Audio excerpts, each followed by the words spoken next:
Hello everyone, before we begin, I just want to say that this video is sponsored by Rebellion. Even if it wasn't, I would still tell you I actually really enjoyed this game. This is Strange Brigade. It's a third-person action-adventure game that you can play solo or with up to 3 other friends. Now, I'm playing with a co-op partner here, one of the members of the dev team, showing me that you can use the explosives in the ceiling to create a path over to this treasure chest, which has gold in it. You then use the gold to buy and unlock new weapons for your arsenal. Now I'm going to kind of cut this for time to show you some of the interesting parts here. This was about an 18-minute demo, and right now I'm being told there's a collectible right behind me. You can see the blue cat. You have to destroy, in this chapter there's 6 blue cats. Destroy 6 of them, I think you get a gold cat or something. Of course, didn't find all of the collectibles.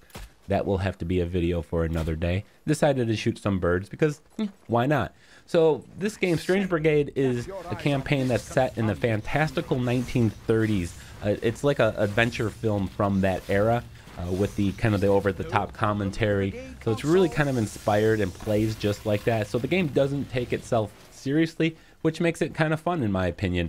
Now, there's 4 different characters that you can play as. They each have their own unique perks, and you can choose between 4 different supernatural amulet powers. Amulet powers are unique to your character, and you can see there's a little gauge kind of at the bottom of the screen in the middle.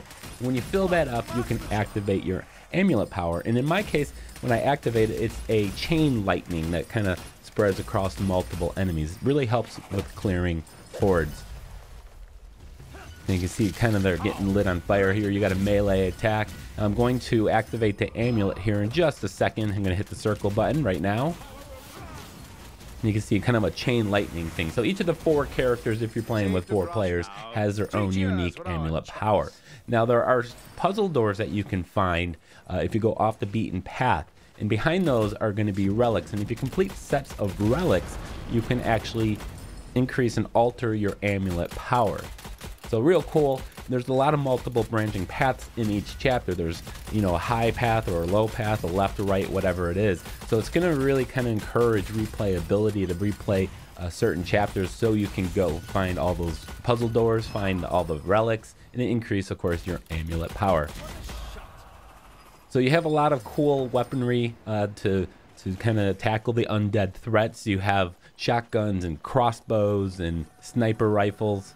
And here we got another path choice here where you're going to go. I'm going to go up to the left path here. I don't know why. Some paths are going to be more puzzle heavy. Others are going to be more combat oriented. And you can see there's a swinging log there. So it's another one of the environmental traps. There's quite a few of them. You're going to see the swinging logs. You're going to see a lot of course, explosive red pots. And then there's things kind of that you can drop from above. Here we have to shoot this little hive that open up the passageway here. So a lot of puzzles. This is something that's new to the game this year. I got a chance to play it last year and uploaded a video, but they have actually made a lot of advancements, added a lot more puzzle elements into the game, and it definitely looks much more beautiful. Now, another cool thing is you have gem slots for your weapons, and in my gun currently has 2 slots. You can, I guess, upgrade it to include more slots.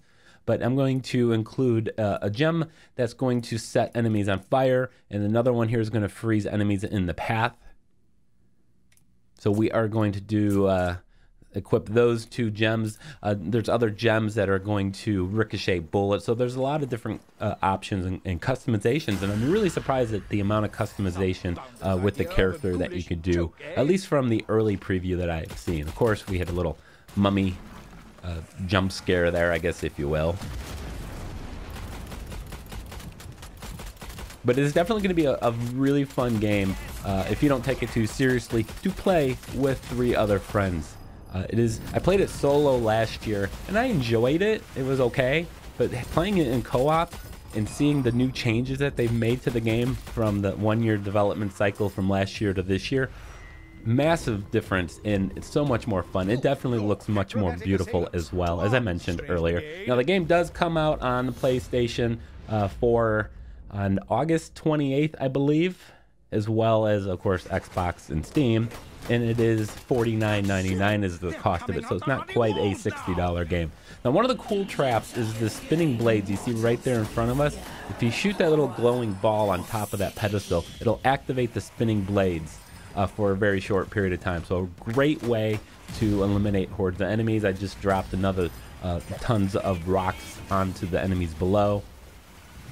So there's a lot of fun ways in which you can eliminate enemies. Now, one thing I didn't quite know the first time I was playing is my health. You got to pick up health potions, and they're tied to the D-pad. You hit up on the D-pad, you can see my health is at barely 20% there.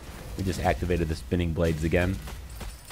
So you're going to see these little red health potions sitting on the ground that I was not intelligent enough to go pick up and heal myself. But guess what? I didn't need the health. I managed to do it anyways. L1 tied to the grenade. It's on a recharge timer. You don't have to go and find those, but you do have to find ammo. I did run out of ammo with my primary gun here, and I had to switch to my handgun, which thankfully has unlimited ammo. Doing a lot of rolling away here. We're good on ammo now. So there's a lot of the puzzles, by the way, also have a lot of co-op necessity to them, where two players are going to have to figure out a puzzle together. One person steps on a platform, for example, while another one has to go step on other things to open a door. So you're going to work together. So a lot of detail has been put into the game regarding the puzzles. At least the ones that I've seen. Now, I didn't actually come across any during my E3 demo here, but I have seen videos and some other footage of some of the puzzles. Nothing too difficult, at least this chapter. I don't know how far into the game it is. Maybe the puzzles become a little bit more complicated later on, but they're fun. Nothing worse than difficult puzzles, let me tell you. But there's a health potion. I finally figured out how to pick it up, and that was the end of the demo. So better late than never is what I say. So I want to thank you guys so much for watching. I appreciate it. Again, August 28th, this game comes out. I hope to see you guys soon. Hit the like button, and of course, subscribe. Tune in next week to find out in another gripping installment of The Strange Brigade.